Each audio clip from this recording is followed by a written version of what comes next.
Nag-deliver ka ng privilege. Nandito sana si Senator Ping. Opo. Una, hindi ako pwedeng sumagot sa kanya kasi ayaw niyang bumaba. Dapat sana siya ay bumaba para mag-usap kami. Kasi siya ang presiding officer that time. Hindi tayo, gusto ko sana sabihin sa kanya, kaya ako siya tinitingnan, kahit hindi ako may kibo, tinitingnan ko siyang mabuting ganyan. Sinesend ko yung message sa kanya. Opo. Mr. President, kung gusto mong sagutin ako, ang parliamentary practice po, kailangan po kayo, ay tawagin nyo si JB. Sa podium.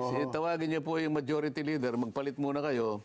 Kayo pong bumaba rito para mag-usap. Para kayo pong sasagot. Sasagutin ko po kayo. Senator Risa is recognized. Recognized, yan. Alam mo ba ang ginawa niya? Nag-privilege speech.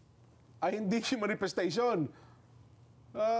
Pagkatapos, meron pa siyang PowerPoint. Tingnan mo, unang-una, mali yun. Totoo. Tama. Ano ibig sabihin nun? Ngayon, isa pa ako.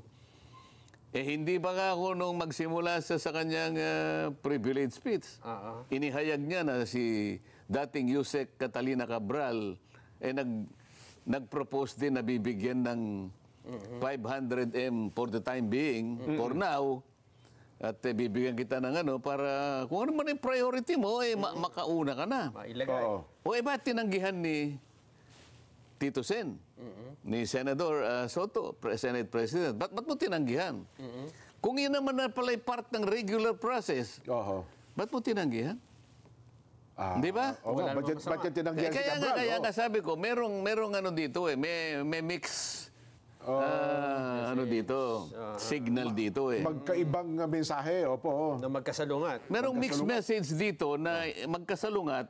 Teka muna, yun ang gusto ko. Pwede man yung i-clarify yan. Hindi maganda yun na nagkaroon na nga ako ng masamang impresyon na ang institusyon ay ginagamit tungkol sa insertion. Sapat ang akala nyo, insertion ay mali, pero sabi mo naman, ngayon hindi mali. Ba't mo tinanggihan?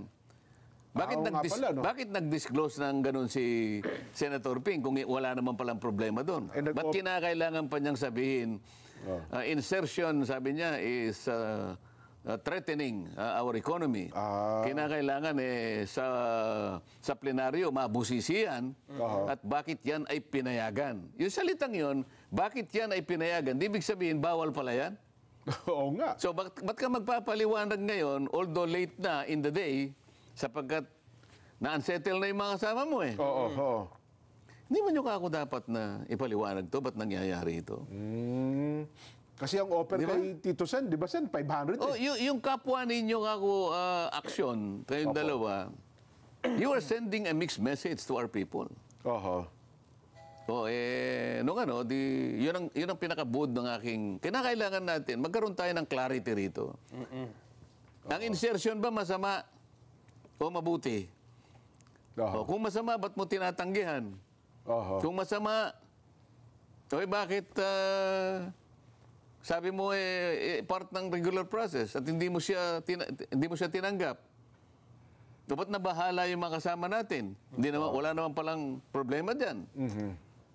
Ngayon, ang sinasabi niya, bago natin i-refer yung privilege speech ni Senator Marcoleta, ay gusto ko munang magpaliwanag doon sa kanyang mga pinagsasabi. Una, sabi niya... Sino po ito? Si Senator Ping na po ito? O si Senator Soto? Senate President Soto? Senate President. Okay kasi siya yung presiding presiding officer. Una, kanya, dapat sana nag-deliver ka ng privilege speech. Nandito sana si Senator Ping. Opo. Una, hindi ako pwedeng sumagot sa kanya kasi ayaw niyang bumaba. Dapat sana siya ay bumaba para mag-usap kami. Kasi siya ang presiding officer that time. Hindi tayo, gusto ko sana sabihin sa kanya, kaya ako siya tinitingnan, kahit hindi ako may kibo, tinitingnan ko siyang mabuting ganyan. Sinesend ko yung message sa kanya. Opo. Mr. President, kung gusto mong sagutin ako, ang parliamentary practice po, kailangan po kayo, ay tawagin nyo si JB. Sa podium. Tawagin nyo po yung majority leader, magpalit muna kayo. Kayo pong bumaba rito para kayo pong sasagot. Sasagutin ko po kayo. Yun ang reglamento pala. Okay. Alam niya yun di ba? Opo. Nagtagal naman siya doon. Siya nga rin po pinakamatanda. Kasi ako, ginagalang ko lahat ng natin, ang procedure. Kaya hindi ako sumagot sa kanya kasi nakaharap siya Presiding. Siya yung presiding. Ayoko sumagot sa kanya because he's the presiding officer. Yes. Kaya ako siya tinitingnan, hindi ako sumasagot. Iniintay ko na maunawaan niya na kinakailangan bumaba siya para siya sumagot. Okay. So, pero ituloy natin yung sinabi niya, kinakailangan kanya, nandito si Senador Ping nung nag-privilege speech ka. Kung halimbawa kaya bumaba siya, ito yung sasagot ko sa kanya. Okay. Oho. Your Honor, hindi ko po tungkulin. Wala po akong obligasyon na sabihan ko kayong lahat na ako'y magpi-privilege speech. Kailangan po nandito kayong lahat. Huwag kayong aalis, ha? Magbi-privilege speech ako. Wala pong ganon. Walang ganun. Hindi mo Tama. pwedeng pigilan. Wala po akong karapatan. Una, wala akong karapatan. Pangalawa, wala po akong obligasyon na sabihan kayo. Nasa inyo po yun kasi nakalagay naman po sa agenda na magpi-privilege speech ako. Ang ibig sabihin yan, ayaw po niya akong pakinggan kaya siya umalis, di ba? Tama, tama. Oh. Yun sana sasabihin ko sa kanya. Kaya lang, hindi ko na nasabi kasi nga, nandun siya sa taas eh. Oho. Di ba? Pero kung bumaba siya, yung kagad na sasabihin ko. Okay. Pangalawa, hindi po niyo ako kasi pinagbigyan na ako na munang mauna. Bagamat bago umalis ka ako si Majority Leader Mig Zubiri, sinabi ko na po kung pwedeng paraanin muna ako. Kasi maiksi lang naman unahin ito. na kayo, okay. Kasi nakita ko yung agenda, Opo. apat na committee report ang i-adapt namin. Opo. Ang tagal nun, ang bawat isang committee report, pagkatapos, bago matapos yung apat na committee report, isiningit pa yung pagko-congratulate doon sa ating basketball team na nanalo. Yung Alas Pilipinas Alas yata yun. Pilipinas, oho. Napakarami na naman congratulatory speeches. Nagpalitrato pa ng pagkatagal-tagal. Oho. Ha? Pwede, gano'n na nangyari. Yung matatapos na yung si Senador Robin na lang ang huli. Oho. Na ipipresent yung pinakahuling committee report na nauukol sa Freedom of Information. FOI, tama po. Oh. Biglang nag-request, nagtaas ng kamay si Senador Riza. Oho. Sabi niya, Mr. President, sabi niya gano'n, a brief manifestation only. Okay. Oh, Senator Riza is recognized. Recognize yan. Alam mo ba ang ginawa niya? Oho. Nag-privilege speech. Ay, hindi si manifestation. Pagkatapos, meron pa siyang PowerPoint. Tingnan mo, Oho. Unang-una, mali yun. Wala sa agenda yun eh. Pero para maunahan niya ako, nagkunwari siya na manifestation Manifestation lang. lang. Brief manifestation. Oho. Alam mo, Nelson, Jen, mga kababayan na nakikinig, ako po, mapagparaya ako eh. Opo. Tinitiis ko po yan eh. Kahit na labag na sa tuntunin, ginagawa nila. Oho. Kailangang maliwanagan po ninyo, ginawa po nila yung para maging huli ako. Oho. Kahuli-huli na ako. Parang sinadya Nung magsalita ako apat na lang kami doon eh. Oho. Pero kailangan kong i-deliver sapagkat kailangan ma-record Opo. ng kapulungan kung ano yung gusto kong mangyari. Kinakailangan magkaroon ng clarity. Oho. Itong ganitong klaseng mga patakaran sa pagpapaliwanag. Oho. Dahil ang ginawa nila sa akin eh. Pagkatapos sasabihin niya sa akin, dapat hinintay mo, dapat nandyan. Paano? Talagang plano na nilang ihuli ako eh. Ay, Nakuha niyo? Opo. Nakuha Plano namin nila ang na senaryo. ihuli ako. Sipagkat siguro hindi nila, baka na kung ano naman sasabihin yan. Oho. Oho. O nasa sa inyo, hinuli ako. Oho. Kasi kung nandun si Senator Ping, maobligasyon sumagot kung that time. Oo, kaya nga, maski kausapin niya ngayon si Majority Leader Migs. Opo. Ano naman doon eh, pwede namang lapitan. Migs, pwede mo ba kuya? Sige boss. Oh. Pagkatapos niyan, ikaw na. Kaso lang, pupunta pala ng Canada. Kaya umalis siya kagad. Hindi niya binilin kay JB. Okay. Ngayon, pero pinuntan ko pa rin si Senator JB. Oho. 2 beses ko pang isinignal. Medyo, ganun pa eh. Oho. So akala ko, pagkatapos ni Senator Amy, Kayo na dapat. ako na. Oho. Hindi. Tumira na naman. Pagkatapos yung Alas, Pilipinas. Pagkatapos nag-manifest. Oho. Sabi ni... Kaya nag-alanganin sila eh. Nung matapos yung kanyang manifestation, na kunwari, na isa palang privilege speech, sabi ni Senator JB, Mr. President, I move that the manifestation of Senator Risa be referred to the Committee on Rules. Okay. Sabi ni Senator, sabi ni SP. Is that a manifestation or a privileged speech? Oo nga, oo naman. Sabi ni Risa, well, maybe gagano. Na technical, ano na sila eh. Talaga gano'n. Kaya ko naman okay lang. Sige. Nako. Di ba? Parang Kailangan lang malaman ng kababayan natin kung anong ginagawa nila. Opo. Oh. Pero sa tamang panahon, subukan nilang mag-focus ngayon, talagang babanggitin ko sa mga mukha nila kung anong ginagawa nila.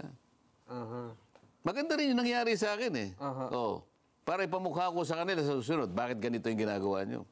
Puro labag sa tuntunin ang ginagawa ninyo eh. Sa atin, kuminsan may pakiusapan talaga rito eh. Meron akong pagkakataon talagang napagbibigyan naman ako eh. Normal Pero naman yun talagang, alam ko, sinadya nila na akong gawin pinakahuli. Kasi maring hindi ko na ituloy eh. Mag-aalas 9 na ng gabi. Kasi kung makikita nyo nga, 4 na palang tayo dito, wala na yung dapat makarinig. Baka uuwi rin yan. Malay mo, gano'n. Hindi ko alam kung gano'n ha. Kaya lang, kung pinagbigyan nila ko, napakaiksi ng ano ko eh. Ang haba nga nung manifestation ni Risa eh. Pero hindi manifestation, may PowerPoint pa eh. Ay, nako. Anyway, ano palagay mo, Nelson? Pero mukhang Sen, kumbaga sa chess ito, Jen, ang hirap nung tatanungin ka sa isang bagay na kahit anong isagot mo, tumbok eh. Parang wala kang, doon sa tanong nyo, tungkol sa insertion, parang walang tamang sagot doon kapag sumagot ka, Sen. Hindi, ang sinasabi ko, hindi ko naman, kung gusto nilang mag-interpolate, okay lang eh. Tama yung ginagawa ko, sabi ko, I am asking for clarity. Ayun nga. Di ba? I-clarify natin to. Kasi sa isang banda, parang pinalilitaw ni Senator Lacson, masama yan. Sa mga insertion, Kaya nga, tinanggihan yan gusto ko kanyang, gusto ko sa plenary, bubusisiin ko yan. Opo. At tatanong ko kung bakit yan ay pinayagan. Di mali. Tatanong niya eh. Opo. At sino nagpasingit? Paano isiningit? At paano in-implement? May konting problema doon. Pagkatapos magpapaliwanag ang Senate President, ay mula kang ano yan? It's only a part of the budget process. Teka muna. Hindi man nyo gustong i-clarify yan? Ikaw ang Senate President. Yung isa is Senate President pro tempore. Deputy niya yun eh. Di mixed signal ito. Ano bang gusto niyong palabasin ngayon? Pati tao ngayon nalalabuan. Lalong-lalo na dahil nga yung insertion na yan ay yan naging malaking bahagi kung bakit nagkaroon ng napakalaking anomalya sa flood control projects. Di ba magandang ayusin ito? Magandang linawin? Totoo. Kapag hindi nyo nilinaw, nasa sa inyo yan. Pero, marami din naman talagang, doon sa paliwanag ni Senador Tito Sen, tsaka yung paliwanag din ni Senator Cheese Nelson, yung insertions, amendments, talaga naman pala nangyayari yan, kahit noon pa man Sen, di ba? Na, minsan may mga allotment tayo sa isang budget, maging ang executive department na niya, may tinatawag silang irata para itama yung mga budgeting. Kung ganun nga ang konsepto, bakit nga nagkaroon ng disclosure nung Sunday, naging laman ng dyaryo ng Monday, nabulabog ang mga senador? Na para bagang lahat sila masasama. Yun ang tinatanong ko eh. Meron ngang negative implication eh. So may nanggugulo, Sen. Hindi, bahala sila. Ang ibig ko sabihin, kung ganun pala ang understanding, yung common understanding pala, part lang pala ng regular budget process. Ba't merong nagpahayag ng mga ganito? Na naging negative tuloy sa mga mamamayan natin. Mali siya. Nagkaroon ng mali siya talaga. Hindi ba? Problema. Hindi ka ba tatayo para liwanagin yun? Dapat siguro mapag-usapan yun talaga yan ng mag-focus talaga dapat ang lahat ng kahit ano pang sabihin nila kasi nga di ba pinalitaw ko nung budget hearing nung yung ikalimang pagdinig ng Blue Ribbon. Ang sumagot dito mismong si dating Secretary Bonoan. Nasa tabi niya si former Undersecretary Catalina Cabral. Opo. Ano yung mga insertions na yan? Yes. Apat na bahagi yung sinabi niya eh, no? Yung unang bahagi, yung allocable, sabi niya. Allocable. Na-discuss na ba natin yun? Hindi pa. Hindi pa po. Yan eh, inaalok. Oo. Hindi. Galing sa salitang allocable. Hindi. Allocable ka niya. Nung ko lang narinig yung allocable eh. Ano ba, ipaliwanag mo nga ako yung allocable. Meron ng ceiling. Ito DPWH lang ha. Okay. DPWH, may ceiling na. Okay? So may mga project per district, national, region, blah, blah, blah. Aha. Ngayon, naging policy pala nila na kung mo nakatalatag na yung ceiling, para hindi na mabago yan, nakahanda sila na maglagay ng allocable amount for the members of the House of Representatives. Ibig sabihin, kung meron na sila, hindi na nila, ito, ano ba ito, ganyan-ganyan. Wala, hindi na kukwestiyonin nyo kasi sila man ay meron ng para sa kanila na doon ilalagay yung mga projects na gusto nilang latagan. Yung pala yun. Allocable. Allocable. Okay. Yung allocable na yan, 400 billion yan. Malaki din pala, no? So, yan, tandaan nyo 400 billion. Sumunod doon, yung 310 something. Opo. Kasi, saan ba nagsisimula yung budget process? Hindi ba sa House of Representatives? Ito yung power of the purse. Kaya yung sabi ng DPWH, meron tayong allocable. Tandaan mo, Jen, ha? Opo, Allocable. Allocable. Pangalawa, pagkatapos ng allocable, di ba natin discuss to? Hindi pa. Hindi pa, wala pa po yan, Sen, no? Pagkatapos ng allocable, na-satisfy na yung mga 300. Opo. Alam mo, dalawang klase ang representatives, di ba? Party list. Opo, tsaka yung regular congressman. Ito, palagi ko sinasabi sa iyo. Party list, regular. Ibig sabihin ng regular, district. District representative. Opo. Ang party list, meron kang 160 million na nakatalaga para sa iyo, para yan ang ipamahagi mo dun sa mga lugar na kung saan ka nakakuha ng maraming boto para kahit paano naman. Yung mga nagre-request. Kahit paano yung utang na loob, makabawi man lang sila. Kaproyekto ka man sa lugar nila po. Isipin mo, national ka. Opo. 160 million ang sayo. Ang district, nag-average ng 1B. Ang isa? Wow. 1 billion. Ang laki. Grabe. O halimbawa, ikaw ang Representative Nelson ng distrito ng the first district of Batanes. Ayan, opo. 1 billion. Maliit na bayan lang naman, Batanes eh. Ang Batanes, ang botante yata 6,000 lang. Opo. Pero meron kang 1 billion. Nako. Yung Sagip Party List, nationwide, Buong Pilipinas. 160 million, masaya na kami. Okay? Ganun pala, Pero yung district, yung regular, average 1B. Average ka ako ha. May tataas doon ng... Mas taas. May ngayon, ando na yung 400B. Nasusundan nyo? Opo, 400B. Meron leadership pa yan. Yung House leadership. Meron pa rin. Yung mga big shots. Kasi mga deputy congressman. Meron kang speaker, meron kang deputy speaker, meron kang senior deputy majority leader, napakaraming majority leader, assistant majority leader, Magkano yan? vice chairman ng appropriations, ito yung leadership. Opo, 50B. Ang isa? Hindi, yun na yun. Pagsama-sama. Hindi mo nasusundan eh. Opo, yung kabuuan ng leadership. Hati-hati na sila doon. Yung congressman per se, ito yung 400. Okay. Di ba? Leadership, 50B. another 50B. Ilan na? 450. 450 billion. Yan. Pagkatapos, merong unprogrammed appropriations. 100B. Kanino naman yan? Kahit sino na yun. Yun nga yung singitan nga eh. Ando na yun. Kahit sino na yun. Kasi ang program, wala pa yan. Later on, magagamit mo yan. Depende sa pasok ng pera. Opo. Yan kung halimbawa nakautang tayo o kaya na-certify ng Bureau of Treasury na may sobra tayo, pwedeng gamitin yung program. 100B. Pinagkukunan lahat yan. Nakailan na tayo? 550 billion na po. Hindi, 600 na. Hindi po kasi 450. 450 plus 100. Di 550. 400. Ganun, ano. Oh, 400, 550. Hindi, 150 yung ano, 150 yung Senator, ang program. Okay. Di ano na, 600. 600 billion. Ito na. Ito yung pinakahuli ngayon. Opo. BICAM. Ayun, ito na yung dalawa kayo, magbabaycam na. Yung BICAM, di meron tayong NEP. Opo. Hanggang sa kakadugtong-dugtong yung sinasabi kong allocable, program, leadership, blah, blah, blah. Ito na yung HGAB. Yung HGAB na yon, ito yung bill, pupunta sa Senate. Okay. So magkikita ang dalawa nga. Teka muna, kanya, meron tayong conflicting appreciation nito O di BICAM. Itong HGAB mo, nanggaling sa NEP, at pagkatapos meron ka ng GAA, bago mag-GAA, yung diferensya nun, ang tawag doon, FLR.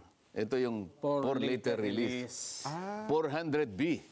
Wow. Another 400 billion. Ilan ang total? Di 1 trillion na. Yan. 1 trillion. Kala ko hindi kayo 600 sumusunod plus. 1 trillion. Kumbaga sa tao, ito yung taba. Ayun, yung pala pinapaliwanag yung taba. Ito yung pinapaliwanag ko. Ito yung, ano yung ibang katawagan sa taba? Cholesterol. Cholesterol. Yan, opo. Ano bang ginagawa ng tao para sa ganun? Yung cholesterol niya hindi makaapekto sa kanyang kalusugan. Tinatanggal niya. Opo. Pinipilit niyang Wala. Opo. Inom ka ng gamot, pang anti-cholesterol yan, papababa. Exercise. nagpipilit siya na gumawa ng bagay-bagay. Una, naggagamot siya. Opo, para matunaw. Nag-exercise siya. At tinitipid niya yung sarili niya sa ganitong mga pagkain para sa ganun hindi na dumami yung cholesterol. Opo. Ngunit kapag yun ay sinadya mong ilagay sa katawan mo, Nako, mamamatay ka eh. atake di corazon yun. So, sir. ano nangyari sa bansa natin? Kaya pala tayo nagkaganito-ganito ngayon, ano? So, yan ang sinasabi ko. Ngayon, ito yung sistema na gusto kong tuntunin namin. May mali sa sistema ka ako eh. Ayaw natin ngayong pinagtatakpan ngayon. Sino yung mga proponents nito? Bakit nagkaroon ng 1 trillion karagdagang taba na hindi naman kailangan ng ating budget? Nako. Okay.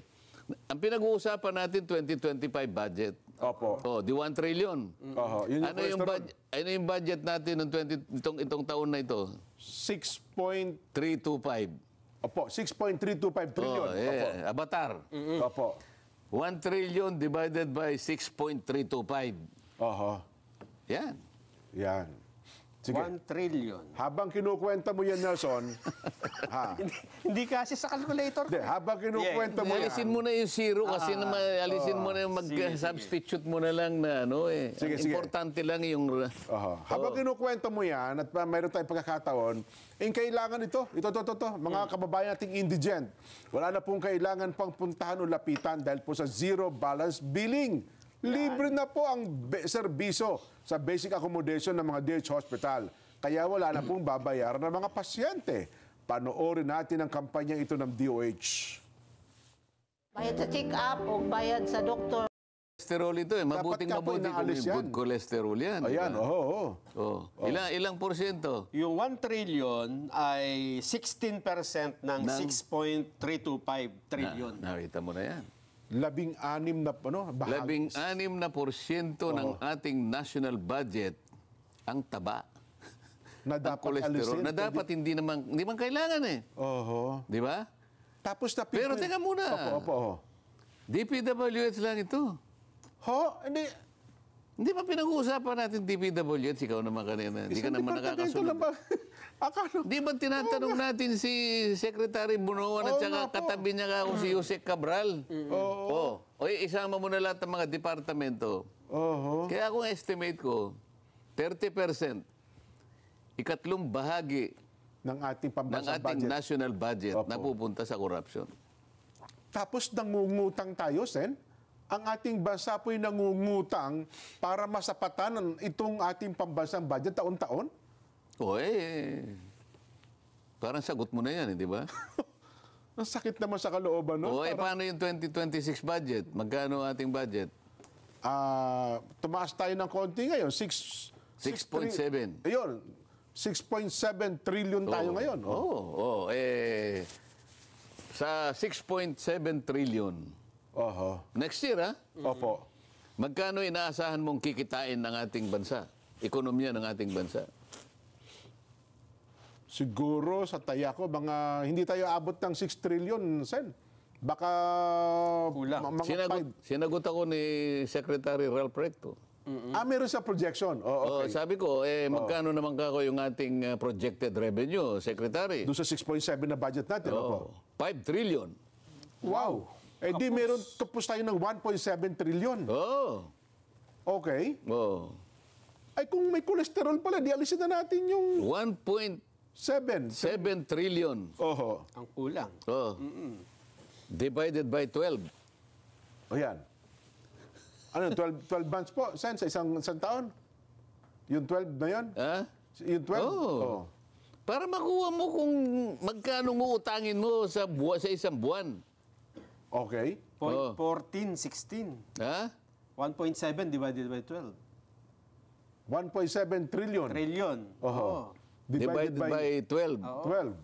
So, Ano yung kwenta mo? Mali naman yung ano mo, ba't ganyan yun?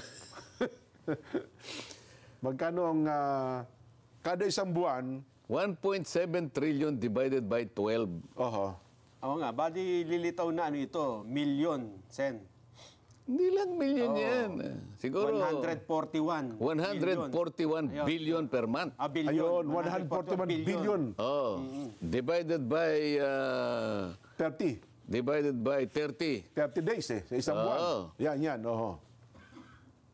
Oh. O siguro mga 4.5 billion. 4.7. O 4.7 billion Kada araw. per day. Divided by 24. 24 hours. Magkano? Grabe. No? Siguro 195 million per hour. Per hour. O yan ang sinasabi ko sa inyo. Ibig ko sabihin, bakit kinakailangan kang magpundar ng 6.7 kung hindi naman pala natin kayang tustusan yan? Oho. Alam mo, natawa ko dun sa ano eh. Ano ba yun? Humarap sa amin sa budget eh. Opo. Department of Transportation. DOTR. Oo. ang kanilang proposed budget 535 million. Billion po. Billion. Million lang. Million. Okay. Oo. Oho. 535 million. Okay. Yung binigay lang sa kanila, sa NEP, Oo. 217. Mahigit sa kalahati na wala. Oo, sabi ko, ma'am, kasi babae nagpipresent eh. Opo. Kinuwenta mo na yan. Yan ka ako yung pinaka-ultimo na kapag bibigay ng dissenting ikabubuhay ng pamilya mo. So Okay. pinag-usapan yung mag-asawa yan. Ang talagang basic na kailangan mo, 531 pesos. Itong buwan na to. Halimbawa. Sabi niya sa'yo, 217 lang may bibigay ko sa'yo. Anong gagawin mo? Oho. Di ba? Paano klaseng pamumuhay gagawin mo? Kaya nga, ito na yung pinaka-dissenting pamumuhay eh. Oho. Parang yung ano eh, yung humarap yung Department of Trade briefing ko nung isang araw eh. Kahapon nata ito Yun pala yun ang committee niyo. Kahapon niyo po. Committee on Trade and Industry ako eh. Opo. So pinag-briefing ko yung Secretary Roque ng DTI. wala siya eh. ganun po. Dalawang USEC lang kasi parang meron siyang inattendan na napaka-importanting meeting. Opo. Okay naman, briefing lang naman yun eh. Sabi niya, 3 bahagi yun eh. Yung unang bahagi, ito ang mga sinusuportahan namin kanyang mga legislative measures. Oho. Mahirap kang debatihin dyan, kako totoo lahat yan. Makatutulong talaga sa inyo yan. Kailangan nyo talaga yan para lalo kayong makatulong na maisulong natin ang ating ekonomiya. Oho. Pero sabi ko, nagtataka ako sa'yo, hindi mo man lang nakita yung kahalagan ng isang bill ko eh. Okay. Oho. Ano po yun? Sabi. Kanina ka ako binanggit mo yung tungkol ka ako sa ang daming mga negosyong nadi-discourage na pumunta rito dahil sa taas ng kuryente sa ating bansa. Ikaw na nga nagsabi, pangalawa tayo sa pinakamataas. Meron akong bill, natatanggalin ko yung 12% VAT. Okay. Hindi mo ba ako alam na kapag inalis ko yung 12% VAT, bababa ang kuryente immediately? Opo. Totoo Yan yan. ka ako ang makakapagbigay ng ng incentive sa mga mamumuhunan dito Papasok at sa pati yung mga Pilipinas. foreign investors pupunta rito, makikita na, bumaba na ang kuryente sa Pilipinas, pumunta tayo ron. Alam mo ba ako ano yung nakalagay sa Section 2, Paragraph C ng EPIRA? Sinabi ko Opo. to ensure transparent and reasonable price of electricity. Nakalagay in a regime of free and fair competition and full public accountability Opo. to achieve greater operational and economic efficiency, sabi niya, Opo. in order to enhance the competitiveness of our Philippine products in the global market. Apakaganda. Oho. Bakit hindi mo ako isasama po. Pwede ba ako gawan mo ng paraan, masama ka ako sa LEDAC? Yan ang kailangan ninyo. Hindi na kita didibatihin dyan, pero isama mo ito. Ito ang pinaka-importante. Alam mo ba ako? Tingnan mo ako yung cement industry sa ating bansa. Ako, Kaya ako, puro panlulumo ang nangyayari. Alam mo ba ako, 70% ng kanyang production cost, elektrisidad? Semento. ng semento. Semento. Binanggit mo kanina ako, Yusek, yung tungkol sa storage facilities na kailangan natin. Magtayo ka ng ice plant. Magkano ka ako yung production cost na nanggagaling sa elektrisidad? Ice plant pa lang po yan. 90%. Hindi ko po alam. 60%. Diba? Ang Yelo. tataas. Sa semento ho pala, ilang porsyento? 70. 70? Binaba mo ngayon yan. Gaganda ka ako yung... Kaya pala ang semento sa Pilipinas, ini-smuggle na lang. Saan nag-i-import na lang sa Vietnam. Buti pa import, nagbabayad ng bus. Kasi nga, ang taas ng production cost, hindi tayo makalaban, hindi tayo makapag-export. Ang Vietnam ang nag-i-import tayo. Mabuti pa nga yung kakusen, nag-i-import tayo, legal. Paano naman yung mga nag-smuggle ng semento sa Pilipinas? Tapos nung sinabi ko, ito naman kako dito sa pangalawa, pakita nyo nga sa akin kako, kasi kako kayo ang nagmo-monitor. Kayo ang sumusubaybay sa lahat ng industries dito sa ating bansa. Opo. Dito kako, kayo ang bubuhay niyan. Lalo na yung manufacturing, nakatutok kayo dyan. Pwede mo ba kakong bigyan ako ng mental picture? Halimbawa, ang isang kumpanya, ang isang industry,